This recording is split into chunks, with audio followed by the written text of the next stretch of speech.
Kedia advisory के director Ajay Kedia भी जुड़े हैं हमारे साथ।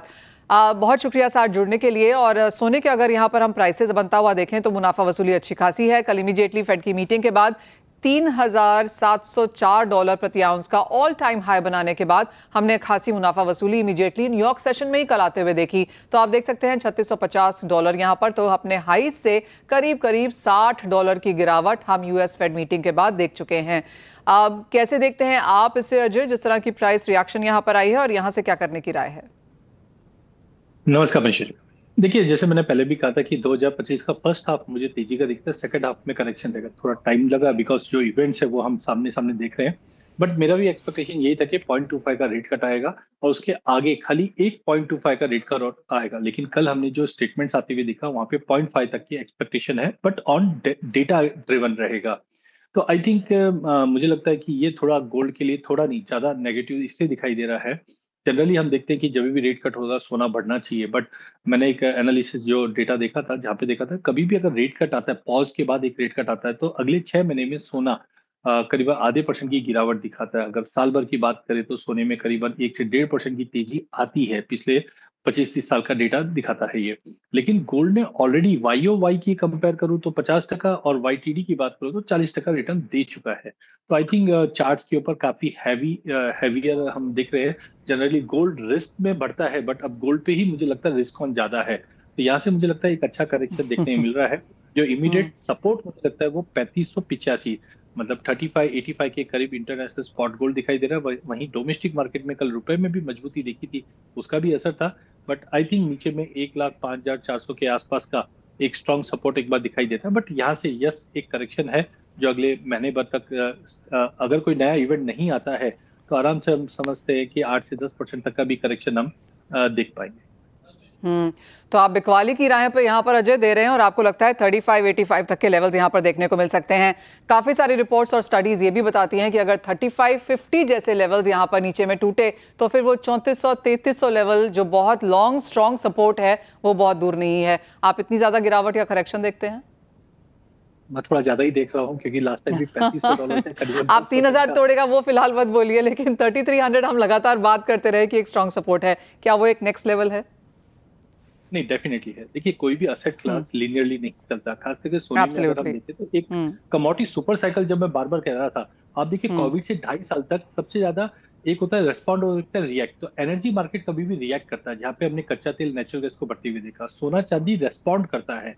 तो 2022 अगस्त से ये रेस्पॉन्ड करके 2.5 साल की तेजी दिखा चुका है। हाँ, चांदी अभी भी एक अलग लीग में है, बट गोल्ड में यस आई एम एक्सपेक्टिंग कि एटलीस्ट बैर मिनिमम 8 से 10% का एक करेक्शन एंड कंसोलिडेशन होगा। उसके बाद आप 4000 बोलो 4500 बोलो वो सब आएंगे, लेकिन अभी यहाँ से बहुत रिस्क ज्यादा है अभी भी गोल्ड में।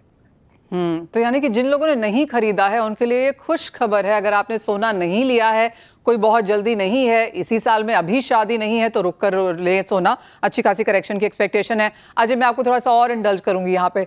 10% यहाँ से गिरावट मतलब 3300, उसके बाद क्या लेवल्स खुलते हैं चार्ट्स पर?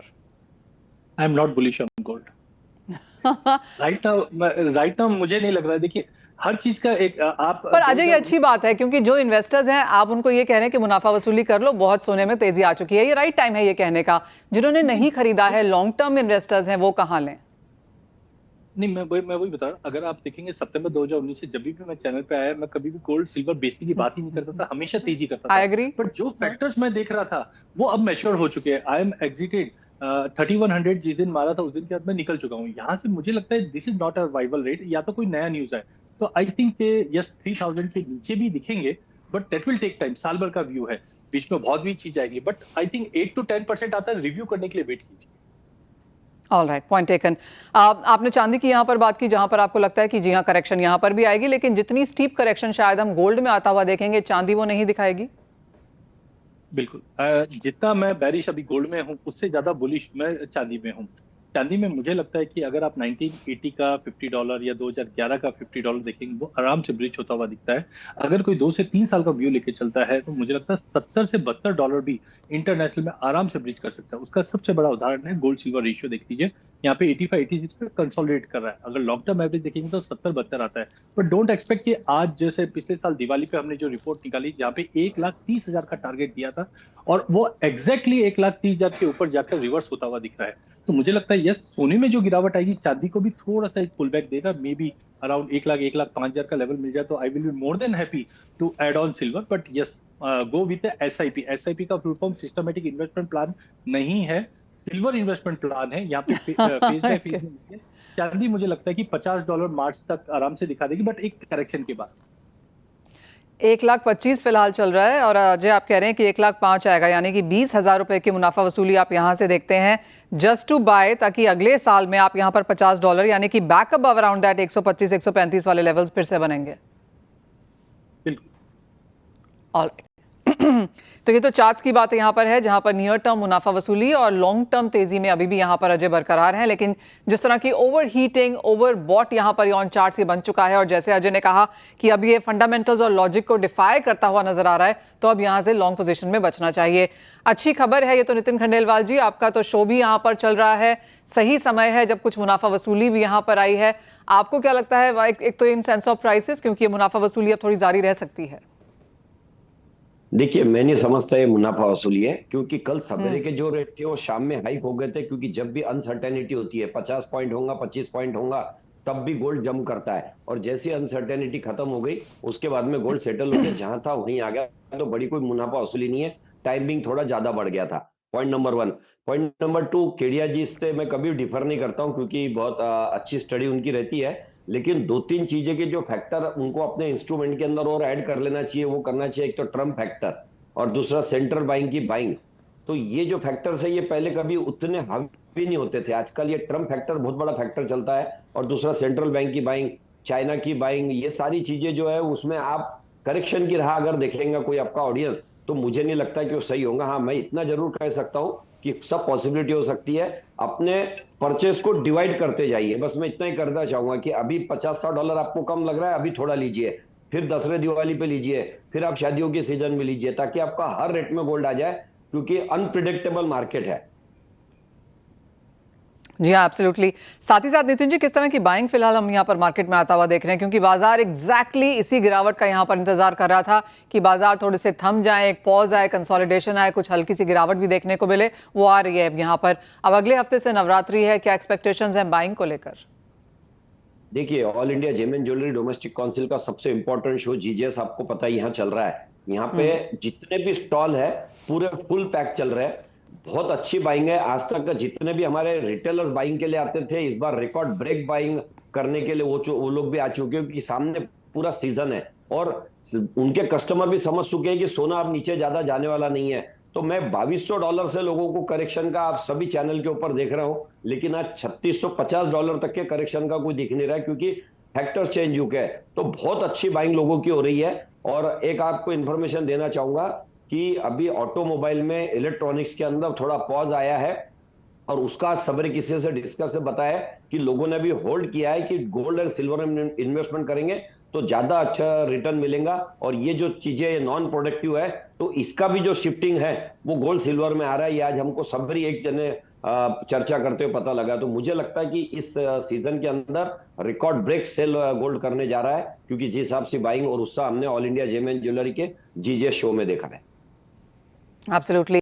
और नितिन जी, एक और सवाल यहाँ पर कि लोग क्या खरीद रहे हैं यहाँ पर, क्या जिस तरह की कॉन्वर्सेशन हमने यहाँ पर 18-14 कैरेट की बनते हुए देखी है, even 9 carat for that matter, अब तो काफी लोग इसकी बात भी करने लगे हैं, क्या वो यहाँ पर आता हुआ नजर आया?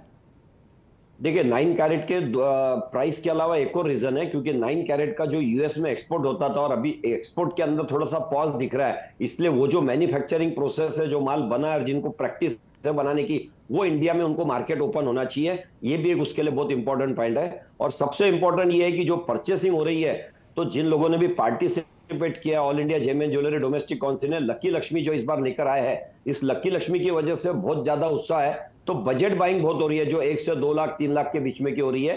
प्राइस बढ़े तो ऑब्वियसली लोग 18 कैरेट की भी ज्वेलरी बाइंग कर रहे हैं नॉर्थ इंडिया के लिए, और इधर बचे एरिया के लिए लोग 22 कैरेट 18 कैरेट ये सभी चीजों की बाइंग कर रहे हैं। और प्राइस पॉइंट ऑफ व्यू के हिसाब से लाइट वेट ज्वेलरी का ज्यादा सेल हो रहा है। डायमंड में भी बहुत लाइट वेट ज्वेलरी, बहुत लाइट डायमंड, सारी चीजें आ रही है। तो लकी लक्ष्मी की वजह से 30% मुझे लगता है सेल में हाइक होने वाला है इस बार रिटेल ज्वेलरी का।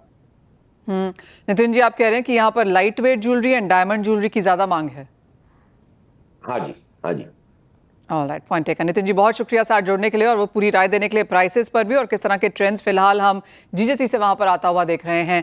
वेल वापस लौटेंगे यहाँ पर मेटल्स की तरफ है ना। अजय, आपने चांदी में यहाँ पर क्योंकि अपना इंटरेस्ट दिखाया है, तो आपको लगता है ओवरऑल बेस मेटल सेक्टर भी यहाँ पर पॉजिटिव रहेगा आगे जाकर?